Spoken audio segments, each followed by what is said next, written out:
우리가 부동산에 접근할 때 되게 중요한 게 있어요. 하락이 되면요 더 못 삽니다. 근데 저점을 어떻게 알아요? 기다려야지. 이 생각을 하시면 안 돼요. 기사에서 매물량이 많아지고 있다면서 서울 집값이 하락 조짐이 나타나고 있다고 하는데, 대표님 생각은 어떻게 생각하시나요? 지금 매물이 나오는 건요, 첫 번째 이유는 뭐냐면요, 절세 때문에 일시적 1가구 2주택을 이용하려는 사람들이 어느 정도는 있을 거예요. 왜냐면은 지금 저는 일시적 1가구 2주택은 시세 차익이 지금 현 시장에서 많이 났기 때문에 저도 팔으라고 하거든요. 팔아서 1주택으로 만들어 놓고 그 1주택을 만든 걸로 갈아타기를 돈을 합쳐가지고 가라고 얘기를 해요.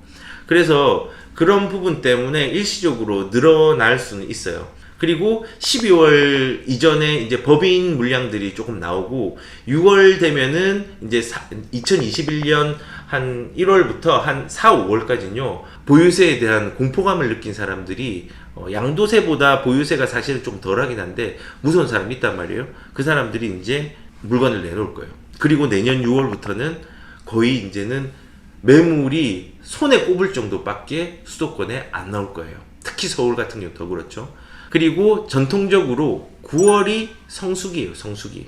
그러니까 3년 전에, 2년 전에 집을 샀던 사람들이 9월달, 뭐 3월달, 2월달 이때 산 사람들이 많단 말이에요. 근데 그 물량들이 비과세로 전환이 돼서 절세 물건으로 나오는 거예요. 그 물량이 많아져도 지금 현재 수요를 다 포함하고 물량을 소화시킬 수 있는 물량이 아직 아니에요. 그래서 저는 개인적으로 하락 조짐이라고 한다면 물론 떨어질 수 있겠죠. 근데 이 떨어짐 자체가 지금 현 상황에서는 크진 않아요. 만약에 떨어진다고 하더라도. 근데 여기서 우리가 부동산에 접근할 때 되게 중요한 게 있어요. 하락이 되면은 사야지라고 생각하는데 하락이 되면요 더 못 삽니다. 왜냐? 상승되는 것보다 더 무서운 게 하락이거든요. 상승 때 못 사는데 하락 때 어떻게 사요? 하락은 더 내려갈까봐 이제 꼭지가 아닌 저점을 기다리겠죠.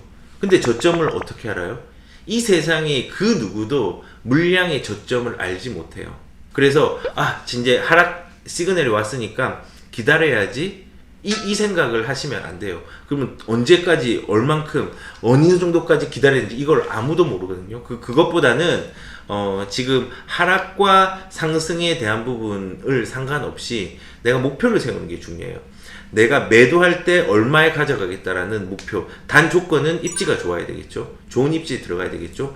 그런 데서 들어가고 있으면은 사실은 매수를 해서 1000이나 2000이 그리고 5000이 까졌다 이게 중요한 게 아니라 매도할 때 올랐을 때 매도하는 타이밍에 매도를 팔면요 사실은 지금 1, 2000, 5000까지 이렇게 왔다 갔다 하는 거는 문제가 되는 게 아니에요. 그래서 하락에 접근을 하실 때는요 하락은 있어요. 그리고 조정도 있어요. 상황에 따라서 어떻게 될지 모르지만은 분명히 일어났는데 작은 하락과 큰 상승, 하방 경직성의 하락과 그 다음에 큰 상승이 계속 결합을 하는 거예요.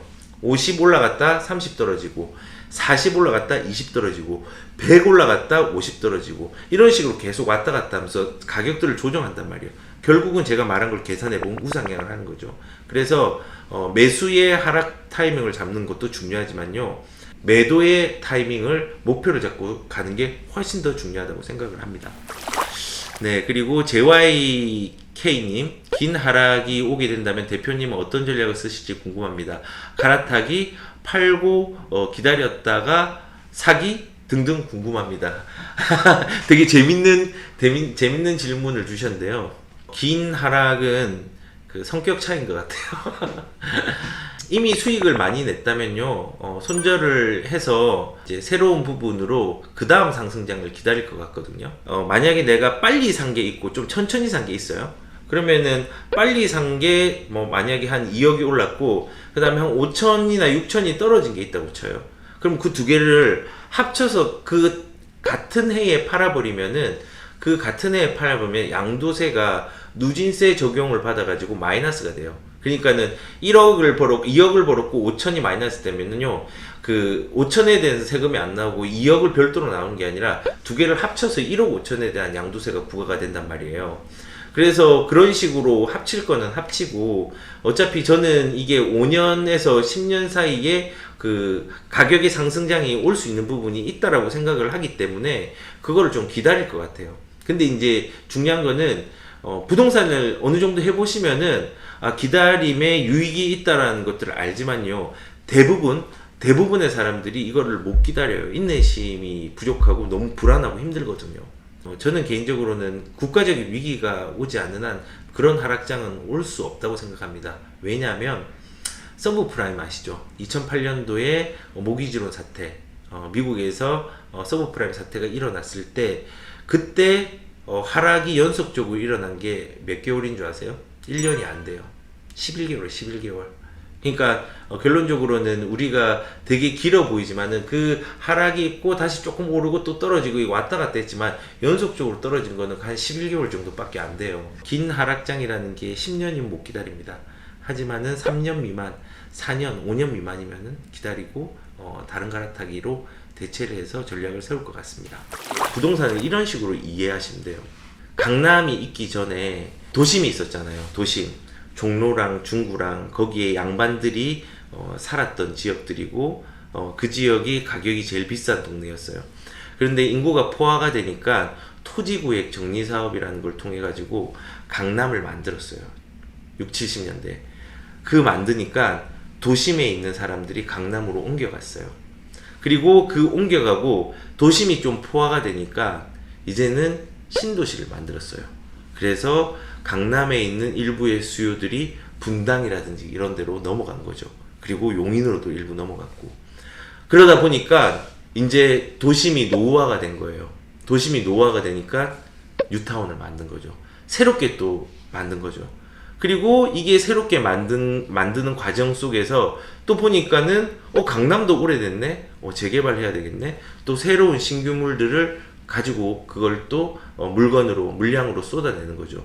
그리고 이게 지나면 또 이제는 리모델링으로 분당 쪽으로 가겠죠. 이렇게 계속 새로운 것이 돌고 돌아요.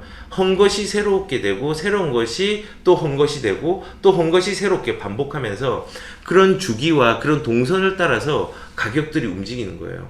그래서 예전엔 도심이 비쌌고 강남이 비쌌고 분당이 오르고 그리고 지금은 이제 강남이 다시 들어왔고 강남이 또 반응하니까 거기에 반응했었던 분당이라든지 서울의 주변 지역들이 파동을 타고 올라가는 거예요.